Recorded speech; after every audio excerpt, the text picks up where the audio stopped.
This afternoon, the federal jury returned guilty verdicts on 6 counts against Robert Kelly.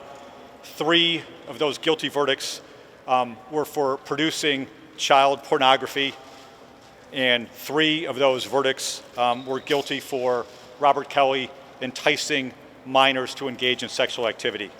Robert Kelly and his 2 co-defendants were acquitted of other counts they were charged with in the indictment.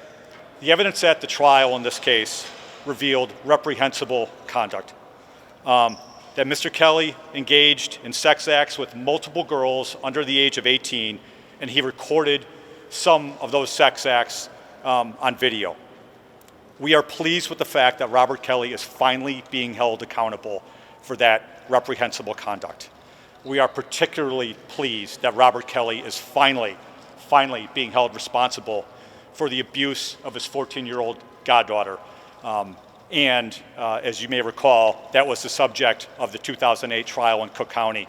And the jury in this case found him guilty of that very same conduct. So yes, today we are finally putting closure on a chapter in a lot of people's lives, including Mr. Kelly's.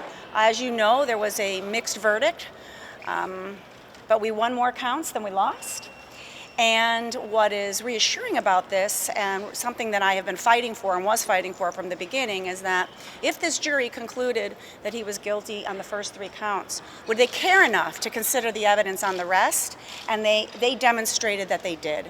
And they did their job. They looked at each count separately, and they obviously concluded, as I concluded long ago, as this case was overcharged. The government wanted to, as I said during my closing arguments, be greedy, and they charged counts they couldn't win. I begged the jury to remember that he's a human being, and I think they did. My son got out of law school, worked on this case till 3:30 every morning to find his father not guilty. Thank you, and God bless you all.